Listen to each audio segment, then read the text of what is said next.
everyone. Let's get dangerous. Who are you talking to? No one. Your mama. Shut up. Take your pick. It's Jake Ciely. He's opening our minds to new ideas. Kill him! You just made the list. Oh, wait, you're serious? Let me laugh even harder. It's all in fantasy, tales of the ranks. Sure, we talk about it all the time. Really? No. Burn.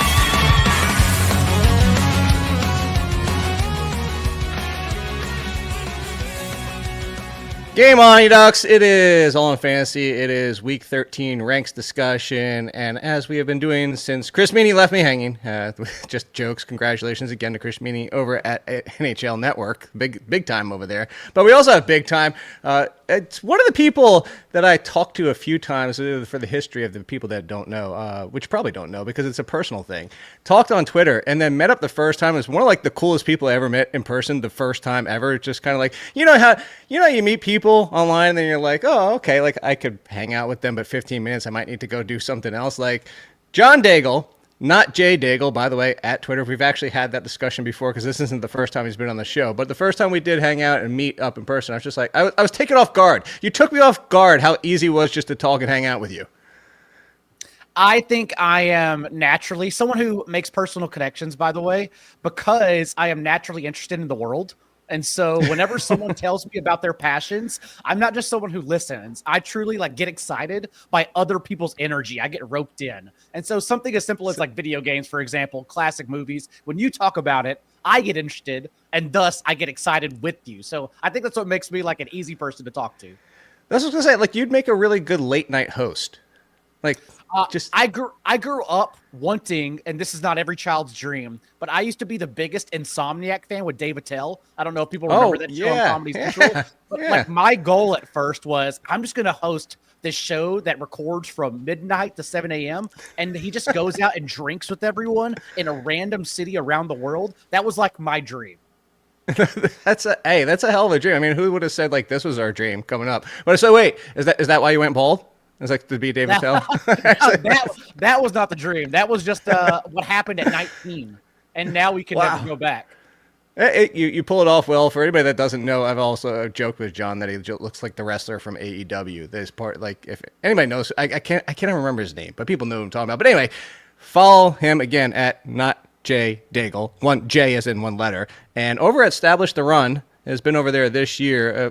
Briefly tell everybody what you got going on over there and all the greatness that you'll be doing, including trying to figure out, as you told me before the show, how to manage Week 18 from India, the country. Yeah, that's a whole nother thing. I'll get to that in a second. But right now, at Establish the Run, not only the waiver wire weekly, where I include the weekly streamers like yourself in your column, but also just I keep a running one injury away list is what we call it. And that's basically the handcuff rankings. Like, who do you want to stash ahead of the postseason? It jostles weekly, multiple times per week, just to make sure we're getting ahead of the right usage and the schedule. And also, I always like writing content to where you can't ask me questions. And that's a column that you don't even need to ask me questions. You could then just look at the column and this is the best stashes. And it goes all the way to 40 players. We're talking about third string running backs like Chris Rodriguez, for example, who's going to be elevated this week most likely. It goes all the way to that point.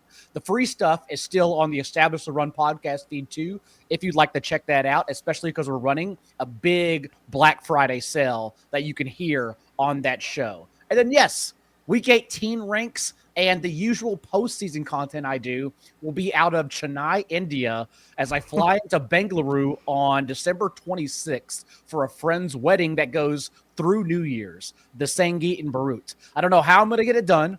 I'm 13 hours. I'm 13 hours ahead there. I'm also going to Sri Lanka afterwards, but I've checked for Wi-Fi everywhere. I'm going to make it all work as I've done in the past. All right. Well, I mean, I'll tell everybody this is Chris Harris comes on. He's always like, oh, I love your waiver column. It's a high praise, but I will say high praise to John. It's like, I actually love his tweet because it helps me fact check myself. Yeah. He tweets that list that he's always talking about. So this is why you should follow him. And it starts like with Dobbins, as you mentioned, goes all the way down through even a defense and Khalil Herbert and all this stuff. Like, it's a huge list. Again, it kind of makes me like, ooh, did I forget somebody in my list as I go through all 32 teams? So it's a really good one, but we're not talking waivers. We're talking ranks. But as people know, we're not going to do ranks of like, oh, You have him 20th. I have him 27th. Why? No, this is kind of like strategy stuff for week 13 that people might be struggling with.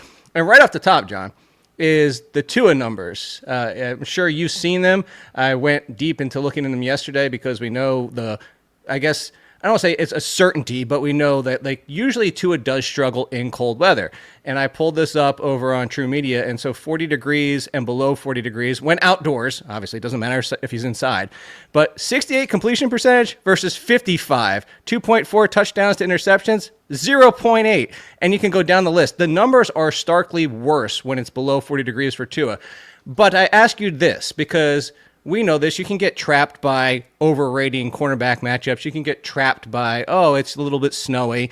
You can get trapped by a lot of things. Is this a trap or is this something that you are wading into your decision in week 13? I am hearing it and I'm aware of it, but the Dolphins offense has been so good, I think I'm going to choose to ignore it. And in my matchups that establish a run, I usually provide all the context as well. And in this case, the Dolphins have been first in EPA per play and first in EPA per drop back since Tua returned in week 8. It's not only that, for Superflex leagues, I was excited about running Brandon Allen out there against the Packers defense, a Packers defense that is very bad, by the way, still allowing over 5 yards per play on the season. The Bears even matched their season high mark against them a couple weeks ago. But for the 49ers offense, once Trent Williams got ruled out Sunday morning, for all the elite talent they have, that's their most important piece. If Trent Williams is out, you ignore the 49ers altogether. Otherwise, I think they do have enough talent to get there. And so in the terms of this game, the Packers defense is so bad, despite the cold weather, I still have confidence in Tua. And this is something I'm talking about like in the DFS streets as well, whenever we're trying to look at which games to play just strictly on Thursday. But even for season long, yes, I do have confidence in Tua and this Dolphins offense. Where the ball goes, I'm not sure. Since now we're talking about Jonnu Smith leading the team with a 20% target share since week 8. Unlike last year, the targets are spread out to 4 players, Jalen Waddle and Devon Achane included, instead of just 2 with Tyreek and Waddle. But I do still have confidence in Tua as a fringe QB1 for week 13. That's interesting. So I actually tweeted that out yesterday, too, as the Trent Williams thing. Since the beginning of last year, what John is talking about, just in case anybody didn't see the tweet or didn't know.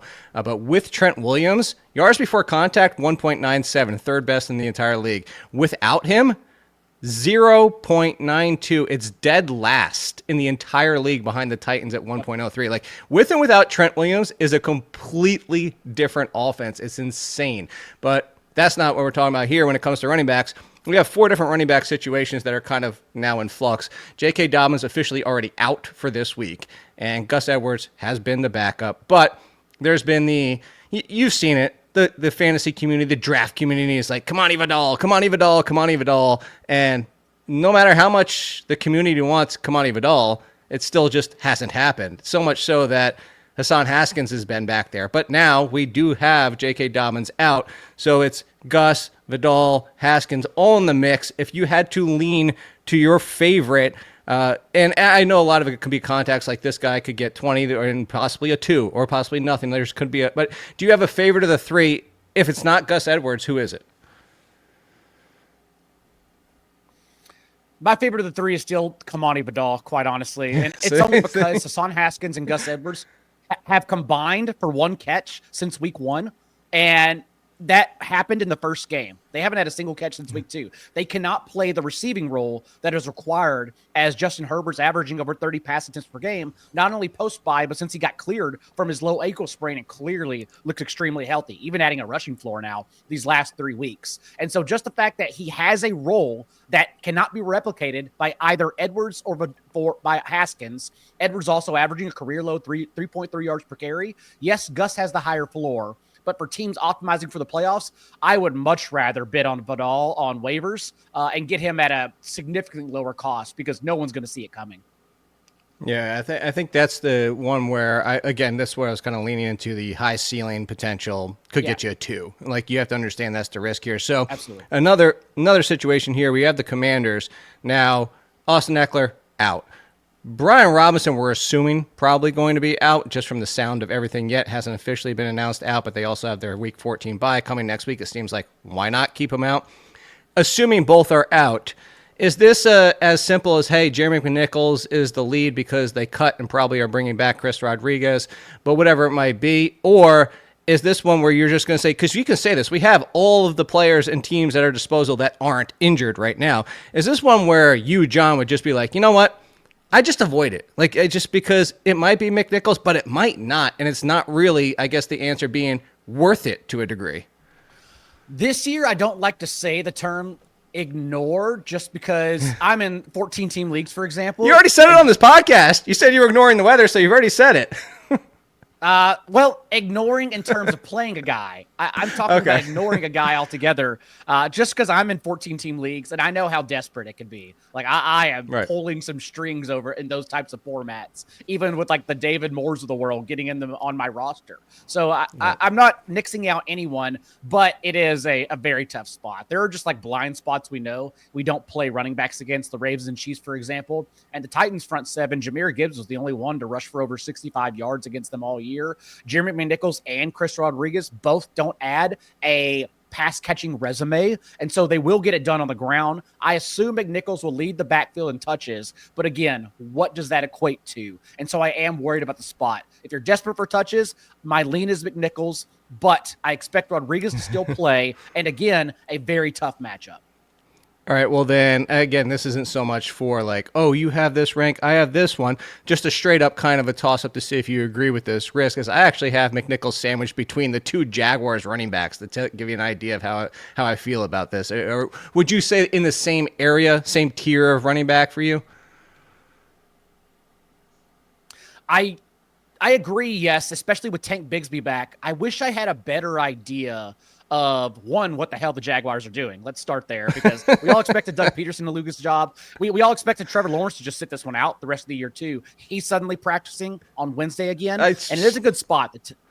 Go ahead. No, I was just going to say, I'm with you. Like this Trevor Lawrence thing is, I don't know which is more shocking, the fact that Peterson's still with the team or that they want to bring back Lawrence. And the Texans have been so bad on every side of the ball. Like, they've allowed a league-high 9 touchdowns on throws 20 yards downfield, that I think the Jaguars' offense can do a little bit of damage with Brian Thomas this week. But how Tank Bigsby wins isn't going to be annoying enough for Fantasy Weekly, because he has to have the game script. He has 3 catches all year. He's not their pass-catching back, as they've shown. And we don't expect the Jaguars to be in much positive situations. If they do get a lead, Bigsby will step in. Otherwise, this is Travis Etienne's backfield, and Etienne is still closer to droppable than startable when every team is available. So it's a really tough situation. I still would personally want to bet on Bigsby, but again, we may not get any leads for Jaguars the rest of the way. That's the biggest concern. That's why I was down on Bigsby when it happened, because I was looking at the schedule and saying, I want Bigsby. That'd be cool. But look at the schedule, and when are the Jaguars going to be winning games? Exactly. Another situation just like this, Tony Pollard's been hella fun when he has the backfield to himself. When he doesn't have the backfield to himself, it drops down to about a 60-40 split, and they continue to say, when active, we want to take more off of Pollard's plate. So if Pollard was by himself against the Commanders, cool. Maybe even top 15 this week, even with everybody at our disposal. But with Spears likely playing as of today, this is the assuming that he is playing, is Pollard where I have him as a low-end RB2, or do you think he deserves a little bit more given the way he's played when it's been his backfield alone? No, this is still a timeshare. Tajay Spears was actually trending towards being flexible, similar to Jalen Warren, because they were giving him more touches before he then suffered that concussion. And now to add context to what you said, in 7 games alongside Spears, Pollard has handled 66% of their backfield touches. Without Spears, 4 starts this year, 85% of backfield touches. Just goes up to a true RB1 Derrick Henry usage. So if Spears is available and clears the concussion protocol, then I believe he's closer to your ranking as a low-end RB2. Okay. Then let's talk about the Chiefs. And as a whole, as we transition from running back to wide receiver, it's the entire Chiefs team that we have to talk about here all of a sudden. This has been 2 weeks running now where it's like Pacheco might come back. Seems like it's as close as it has been, but this is still a non-discussion. If Pacheco's not back, Kareem Hunt, you start him, no problem. Similar to Tony Pollard. But if Pacheco is back, I want to ask your theory on this, John, because this is something I've kind of adapted over the years, and Again, I'm throwing out a random number. I don't know. I would have to go back and track, but it feels like it's about a 90% hit rate. Like, it's rare it doesn't. And what I'm saying here, John, is that when we have an incumbent like Pacheco and the replacement is playing well, because if they're playing poorly, obviously the team wants to get the player back. Like Nico Collins. The Texans were like, we got to get Nico Collins back. First game back, he's only out there 50%. They just need him out there. This is different. Kareem Hunt's been fine. They don't need Pacheco, which is why I'm saying in these kind of situations, when they do bring back the incumbent, the workload goes back to the incumbent. Now, is it going to be 80%? Probably not. First game back. But I would still, and I rank Pacheco slightly in front of Kareem Hunt in a Tony Pollard, Tajay Spears type of situation. Have you felt the same? Do you feel differently? Or would you say, you know what, we don't even need to mess with this because it's going to be Kareem Hunt? Like, which way do you lean with how the workload? Again, we're guessing, but we're trying to make our best guess. As we've seen with DeAndre Hopkins and everyone getting frustrated that he's not a consistent option, reminder, the Chiefs do not care about the regular season.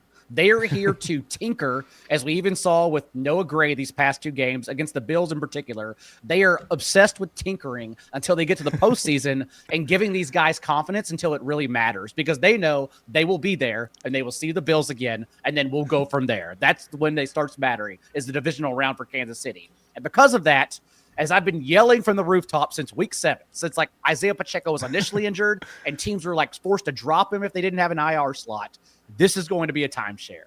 Absolutely.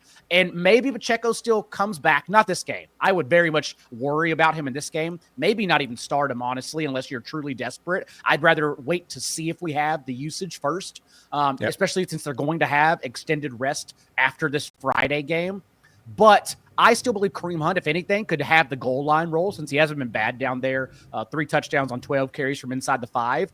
And if that's the case, similar to DeAndre Swift, that also caps Isaiah Pacheco's ceiling by a lot. So I'm very much worried about this backfield altogether. It's also that Kareem Hunt has only been getting there on touchdowns since he's averaging a career low in efficiency. Even in the game, remember, he scored 2 touchdowns in that one of those first 2 games he started, and he only reached 22 fantasy points when he scored 2 touchdowns. That's how limited of a player he is. And so I personally think it's going to be committee. I'm very much worried about Pacheco the next 2 weeks. I think everyone's going to come back. He's going to come back, and everyone's going to use him as an RB2. I'm very skeptical of that.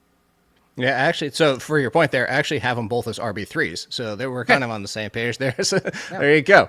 A Colts wide receiver situation. This is going to potentially, by the time, if you're listening to this on Black Friday, then you might be having a completely discussion differently than ours, because we might have no Michael Pittman. We might have no Josh Downs. We might not even have Alec. Like, every single Colts wide receiver got banged up in this game. It was insane. But let's assume 2 different things because of this. So Josh Downs is out there. Is it as simple as Josh Downs and the rest are just Hail Mary flyers? Like, can we take that first and then move on to the next? Would you agree with that? I agree. I feel like I'm still waiting weekly for the Pittman castle to crumble, because he's playing through so many injuries. Remember, right? he almost went on season-ending injury reserve through his back injury, showed up on Wednesday and was like, I'll play through it. I'm good. And he scored a touchdown that week as well. He continues to like sporadically leave the field because, again, he's dealing with so many injuries, but he's playing through it just fine. Downs is still my pick in terms of who leads in target share if all were healthy. But yes, if Downs is out, if Pittman plays, that's where I go. I still think A.D. Mitchell is very interesting for this week. We got 2 starts for Mitchell without Josh Downs to begin the year, and Mitchell led them in slot participation, 52% route rate. More importantly, though, for the short term, if Downs, who's week to week, is only going to miss this game, remember the Patriots play the 3rd highest rate of man coverage, nearly 40% of their defensive snaps. A.D. Mitchell leads the league with 43% of his targets against man coverage. Like, that's where he earns when Anthony Richardson looks downfield and just sees one-on-one and a big-bodied Mitchell running free. So I do think it's a pretty good matchup, considering the Patriots are 22nd in pressure rate. They have a terrible defense, despite like historically us looking at the Patriots on the schedule and saying we don't want to play against them. You actually want your players to play against the Jets and the Patriots every week this year. All right. I couldn't agree more. And actually, that's why I'd even take a flyer also on Alec Pierce, just because. Absolutely. Alex, the funny thing is we're going to actually talk about. Are we going to talk about him on the show? No, that was a different one. The MVS discussion. It was like MVS, Nick Westbrook-Akina, Alec Pierce. It's just like they're all the same guy. Just they're going to get 2 or 3 shots downfield. Maybe they catch one. Although Westbrook-Akina, like, it's completely sidebar, John. Like, at what point are we like, you know what? We got to stop saying it's going to stop happening because it just keeps happening. You know what it's become? Because he has a 17% target share without DeAndre Hopkins. And when you talk about a 17-yard depth of target and 17% target share, that's Jameson Williams. Like, he is Jameson Williams. And so why are we treating him as like, and like me, the first month we saw these touchdowns, I just laughed every week. So don't need to worry about that. But then I stepped back and said, you know what, with this easy schedule, because we did a rest of season 150 show for the playoffs, for example. My buy low at the time was Calvin Ridley. I'm also in on buying Will Levis for Superflex leagues, who's been much better quarterback. Like he actually bought an 8-iron when he got injured, and he understands now how to dump off underneath. He's been better the last 3 games since he returned from his shoulder injury. But all of that environment also entails picking up Nick Westbrook-Akina. So, yes, I agree. I think Akina is closer to Jameson Williams. It's crazy. So I love the Calvin Ridley. He was my buy low in my buy lows for a couple weeks to keep reminding me with everybody that schedule, the Titans and Giants. Unfortunately, the Giants now have a quarterback mess, but those schedules are glorious. I love the call there, honestly. But I will say, going back to something which is a little bit more of a question mark with wide receivers, is the Bills. So Keon Coleman sounds like he should. So this is funny because you say usage too. So this is where I'm going to go with it for everybody that maybe hasn't heard me say it or hasn't been reading or whatever. But there's a lot of people that probably came from you to listen to this podcast today. So Keon Coleman, I was saying before this breakout even happened, they were using him wrong. Like Keon Coleman doesn't have the speed and the downfield ability to throw off corners where they have to turn their bodies, run with him, and then they lose. They basically stack them, run past them, all that type of stuff. At the same time, he's not the most precise route runner. So what I said, and yes, everybody out there, I'm not like after the fact, you can go check the tape, so to speak. As I said, they need to use him like Michael Thomas with the Saints. And then the Amari Cooper trade happened. And it wasn't so much that the attention got brought away from Coleman, is that now that he wasn't asked to play primarily outside in that perimeter, they kind of started doing that with a Cooper. But now Cooper's taken a few games. He's starting to get acclimated. They're coming out after the bye. This could be Cooper is now the one because he's Amari Cooper. Khalil Shakir has been the constant. He's just been Khalil Shakir. Don't care who's out there. I'm Khalil Shakir. But we saw Coleman start to break out, John. So where is your assumption? Again, because we don't know, we're going to have to kind of see how this plays out, but people need to start some of these. What's your assumption coming out of the bye? Because I actually lean myself towards the veteran in Amari Cooper, then Shakir, then Coleman, despite the fact I wouldn't be shocked if Coleman had the best game. I am confused by the Bills. I don't hate the Bills question. Like, the one question I still hate answering every week is Kyler Murray. Like, Kyler Murray ROS, Kyler Murray ranking. Anyone tells you they have the Cardinals figured out, first of all, they're wrong. They're lying. No, the Cardinals have played 7 seasons this year. We have no idea what their identity is. But the Bills question... You know what? Well, hold on. John, Kyler Murray, you know what the answer to Kyler Murray is? The answer is wrong because he's either too high or too low. He's either 5 or 20. There's no in between. So that's right. The answer. It's just your ranking is wrong. So, and for the Bills wide receivers, it's tough because remember, we've only seen 2 games with Keon Coleman playing with Amari Cooper, who is still being integrated into the lineup and perhaps injured. And Keon Coleman had a 21.8% target share, season high marks in those 2 games. But then you step back and say, logically, can Keon Coleman have season high target shares weekly with Amari Cooper at full strength? I don't think so. But what does his floor look like? And that's my issue is I honestly have no clue. I'm still worried about his profile. He's still averaging over 2 yards per route run. He should probably have a little more respect, honestly, than I'm giving him right now. But with Cooper at full strength, I am worried about his target earning ability. So I want to step back and say I still think Keon Coleman's closer to a wide receiver 4, honestly, with Cooper. But it's a tough one. We just haven't seen anything yet. Well, let me give you, how about this? I'll give you a toss-up because I do have Keon Coleman also as a wide receiver 4. Okay. Actually, wide receiver 4/5. And because this is going to pivot into our conversation of this next team. Right now, Keon Coleman or Dontavian Wicks for Week 13? Dontavian Wicks. Okay, and I agree with you. This is where we're going with this. There is no Romeo Doubs. This is a little different than the no Christian Watson, but it is no Romeo Doubs, which clears up one of the factors that we have to deal with.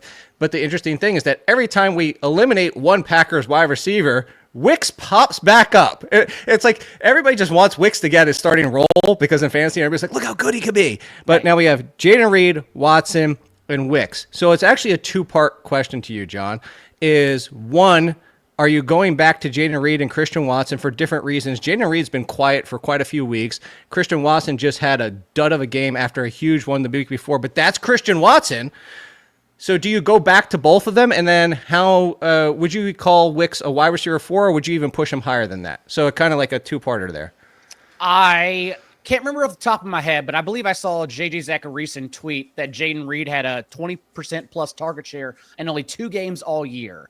With Doubs off the field this year, though, Reed has been targeted on has a 23% target share, which is a team high mark. And so I do have confidence in Reed since Doubs is not going to play from the concussion protocol Thursday night. That's my most confident option among their players. Can I give you one more? So go ahead. I went one level deeper with that. It's interesting that Zachariah. I don't know. And maybe the site that I'm using True Media, maybe they're off a little bit because I did Romeo Doubs off the field and Christian Watson on. Okay. Because Christian Watson's missed time, so I wanted to see that. You want the insane one, and again, this is True Media, and I'm sure they're pretty spot on, but off a little bit, but maybe whatever it is. So basically, Christian Watson, Jaden Reed, Wicks, and Kraft. Do you want to know the target shares for the 4 of them? Because I can give you one answer. I don't have to go further this. It's 16% even for all 4 of them when Watson's been on and Doubs is off. I believe that. And so let's talk about the others because Christian Watson has been earning a larger role. His box score also looks a lot more friendly if he doesn't drop, which he does. This is his thing. But if he doesn't drop a 50-yard touchdown from Jordan Love last week, then we're all not even questioning Christian Watson's ability in this game. He just probably is a wide receiver 2, honestly. And so given that Christian Watson had earned at least 19% of the team's targets in 3 consecutive games heading into last week, then yes, I'm still very high on Christian Watson as well, even though I'm higher on Reed. And then I have confidence in Dontavian Wicks. Wouldn't mind flexing him everywhere. We've seen 2 games now this year where either Watson or Doubs missed time. And in those 2 games, Wicks had a 24% and 28% target share. I don't know if he's going to catch him. I don't know if he's going to lay a box egg in the box score, but I know he's going to get targets without Doubs, and I'd rather cross my fingers and just figure it out in my lineup. All right, I agree with you on that one as well. So let's come back to, you brought up Kyler Murray, and let's talk about his rookie wide receiver, which has disappointed a ton of people. Marvin Harrison was supposed to be the best in the draft class. Whether or not, let's backtrack. Let's go all the way. So I know a lot of people like myself were like, well, Adunze talent-wise, Neighbor talent-wise, that's the same tier. Brian Thomas could even be pushing it. And I'm speaking for myself there, but even so, the argument was, sure, cool, but Marvin Harrison's stepping into the biggest target share, the biggest opportunity to Kyler Murray in this offense, and everybody's just like, well, Marvin Harrison's going to be the best one because of his opportunity and the talent. It has been far from that. He's not even the second best rookie wide receiver. He's pushing, depending on your league, not even being the third best rookie wide receiver. So Harrison, take the name off the jersey, is he even a must start, or is his true value a wide receiver? You can see where I'm going with this. I'm kind of making my argument in my question, John, is he's a boomer bust wide receiver 4, partly because of what you brought up about Kyler Murray and this offense. Yes, he's a boomer bust wide receiver. Those kind of players are still very hard to get away from. We're never going to say CeeDee Lamb and Malik Neighbors are closer to wide receiver 2 or 3s.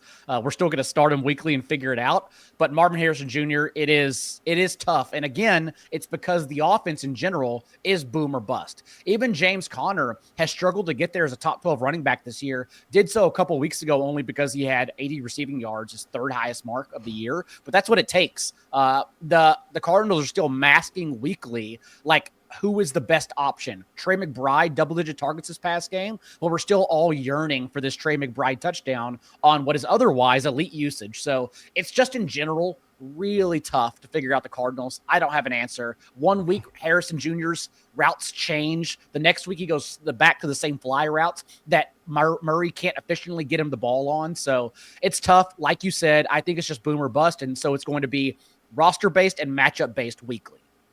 Okay, let's come back to, you know what?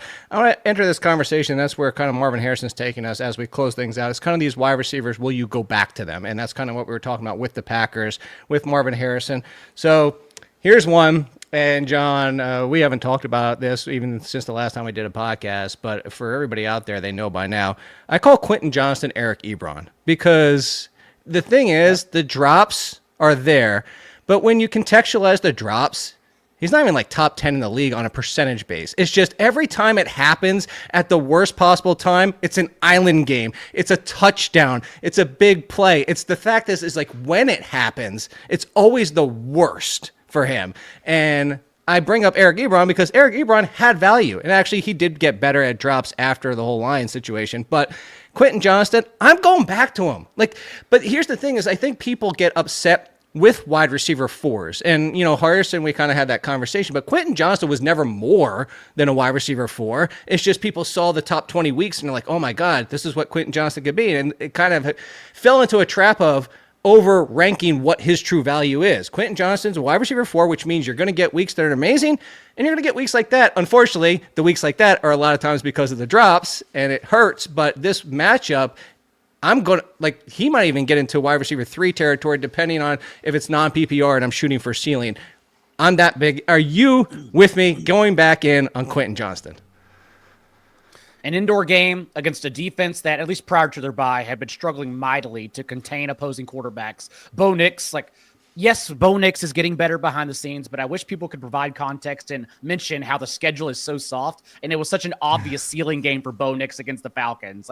Everyone called a top 12 game from a mile away if they understood the schedule and the way Falcons had been playing. So yes, back in on Justin Herbert, that means being back on his receivers, and it's still a very condensed target share between McConkey, Will Dissly, and Quentin Johnston. Not only that, but J.K. Dobbins' absence could lead to more pass volume. Maybe they say this is how we have to now run our offense since it's less explosive. So, of course, I'm going right back into QJ. This is also why I hate, one, live tweeting. No one should be allowed to live tweet. Everyone's account should lock during football games. But 2, it's always hard to analyze players after island games because it's so emphasized. And this goes back forever. But even think to Juju Smith-Schuster 3-4 weeks ago against the Saints. Saints were giving up to slot receivers. Juju Smith-Schuster comes in, has 100 yards, his most receiving yards since 2019, and everyone freaks out and wants to put him at the very top of the waiver wire. It's like, all right, calm down. You just saw an island game. If it's on a Sunday, you probably wouldn't even recognize, honestly. So, yeah, it's just tough in these situations. No, I definitely agree. The island games always make everything worse, but it's also, that's what people are watching. All right, so 2 more. And then we'll kind of get you out of here. Well, not kind of, but we will get you out of here. Yeah. Cedric Tillman. What does kind of look like? Yeah. Yeah. It's kind of like you just kind of like, we're going to keep the screen going. We'll watch you do stuff in the kitchen. Yeah. That's what it is. You said you had more free time. That's what it's going to be. Truman Show. Yeah. Barkley will pop up. Look, you get Barkley on the show. You can watch her. So there you go. You got that going on. Yeah. All right, let's go back. Cedric Tillman banged up in that game. This is assuming Cedric Tillman plays. The funny thing is I had Zach Jackson, who covers the Browns, on, and I had him on the Sirius XM show. And I said, Cedric Tillman started off hot and it was a lot of fun because of Jameis. So then it kind of cooled off. And I was like, is this something you've seen where teams are starting to treat him as the one, and this is the problem? And he laughed. He legit laughed. He's like, if any team is treating Cedric Tillman as the one, let them, because they're making a huge mistake. That's kind of like a pretty telling answer, but it also kind of helps because if he's not the one in attention, then maybe Cedric Tillman can do Cedric Tillman things. But it's at Denver. Is there any way, and now this is going to shade my answer, I think you'll understand where I'm saying this, is there any way you go back to Tillman in Denver? And that's assuming he plays from the concussion protocol, since he has 24 hours extra to get off. No, I don't think so. There's always a signal in these industry leagues we're in too, by the way, because we're all so much more lenient. We're like, we know the areas to attack. We all do the work by Monday or Tuesday. And I did see, maybe it was JG again, not to keep mentioning him. It may not have been him either, but someone in my league, it could have been Rich actually, dropped Cedric Tillman in one of my Roto World old school Yahoo leagues. And I think that's the point we're at, is that if Tillman may not play, and thus we're so close to the postseason where he's probably droppable for a stash right now if you're no longer using him. 6 teams on bye next week, but we can probably still get by on that. And then we've seen also with Tillman off the field this year. I'm sure this is something you've mentioned in one of your earlier shows too.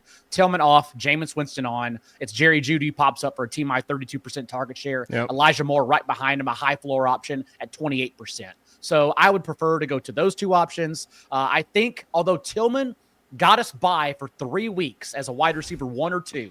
And this is how fantasy football works. Everyone wants perfection. It doesn't work like that. It's always windows. We had a 3-week window where we are very happy with Tillman, and now we can say goodbye.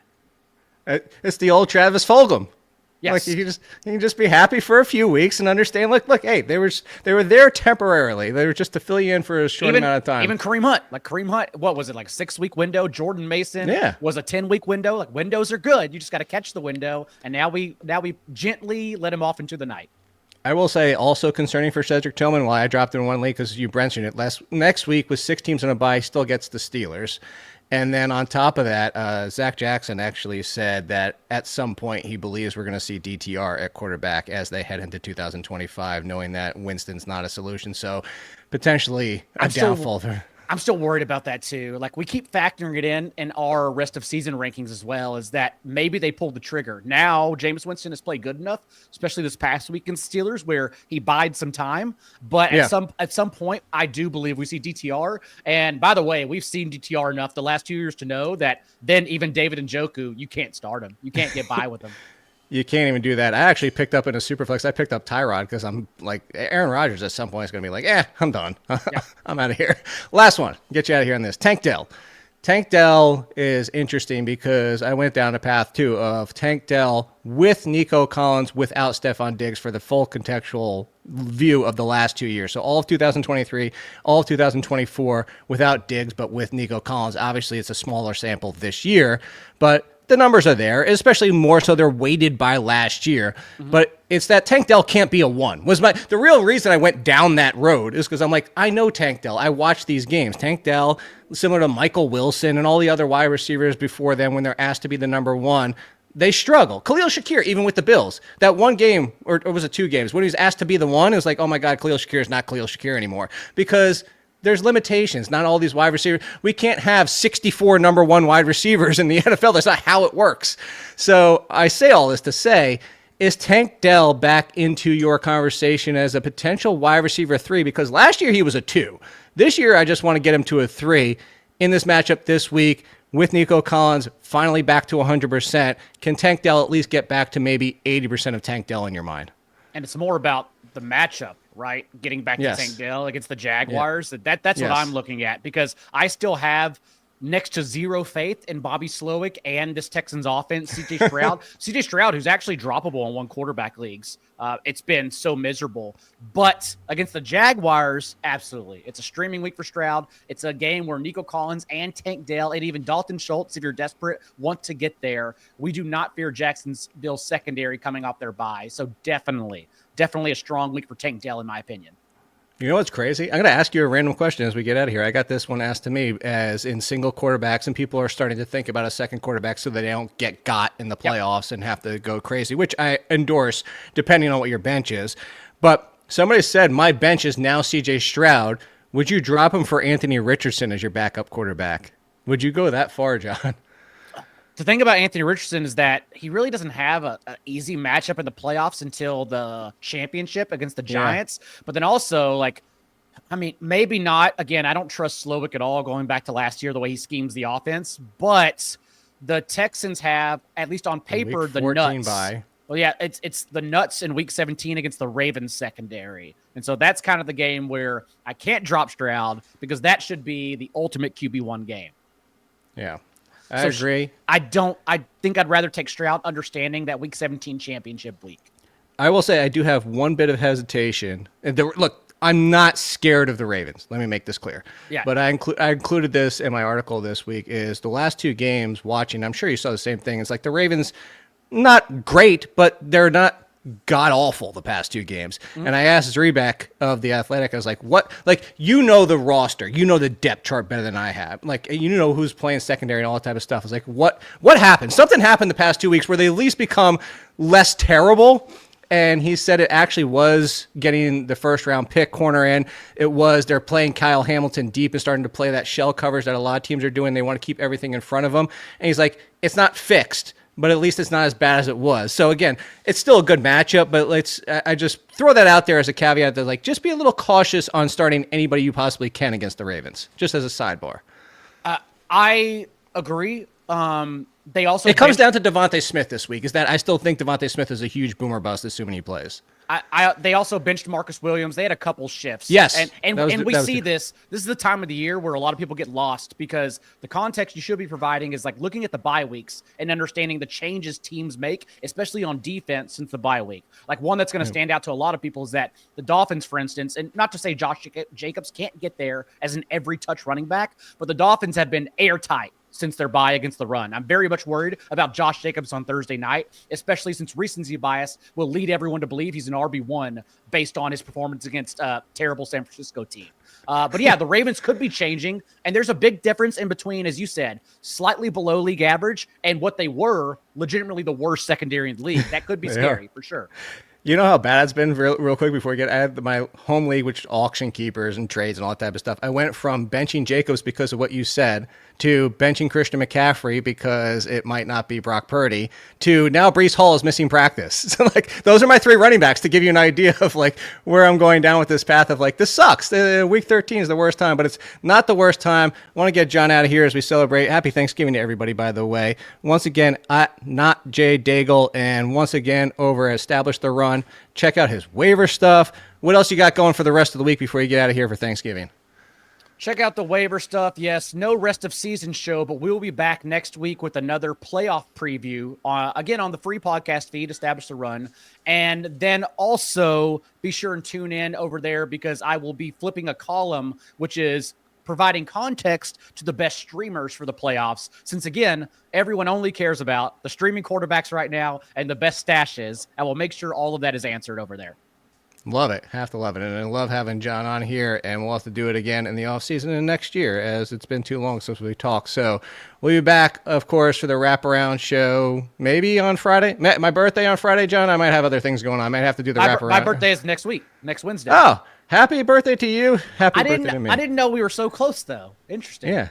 See, like this is why we worked out so well. What are you doing? We're gonna make this our own show now. What are you doing for your birthday? The wife was trying to get over to Top Golf and then dinner, but we're trying to potentially get friends to go to Top Golf because I don't know if you've seen recently, but Top Golf is now like $7,500 an hour, and it's really rough to get in there. Yeah, inflation hit Top Golf as well. It's pretty bad. I'm not even exaggerating. It's Friday. Lunchtime, it's $50 an hour on Friday. After 5 p.m., it's $72 an hour. I didn't know it got to that point. Jeez. And that's not without food or anything. And now they do the whole thing where the light clicks on. And you remember how, like, they went from one extreme to the other. It went from one of, like, they don't kick anybody out. People sit there and eat, and you're like, okay, I want to play some golf, and they're sitting there for an hour. And they're like, oh, we have to fix this. But instead of just, like, adjusting, they went the other direction. And now as soon as your light clicks on, then you have 10 minutes. They're like, are you done? Are you extending your time? All right, did you need your bill? Like, can I just finish my 10 minutes and get out of here? I also understand, like, why people would go there for business meetings, but there is a demographic that goes there just for the bar. Like, they actually don't play Top Golf, and those are the people that fascinate me. I need to know more about the people that end up at the Top Golf bar with no interest in playing Top Golf. That's a good question. That's not exactly a bar I think I would go to. I guess that'd be probably the But it's usually least, hopping on Friday and Saturday nights. It feels like the least ROI on your drinks. Like possible. Yeah, it's overcharged by a lot because it's a country club vibe, so they have to overcharge everything. Maybe that's what it is. Anyway, so as we wasted the time at the end of the show, but I actually like doing that. So we'll be out of here. And we only talk like twice a year, so the people can turn off the show if they want right now. We're just talking, yeah. They're used to that. We'll see you guys later. Happy Thanksgiving again.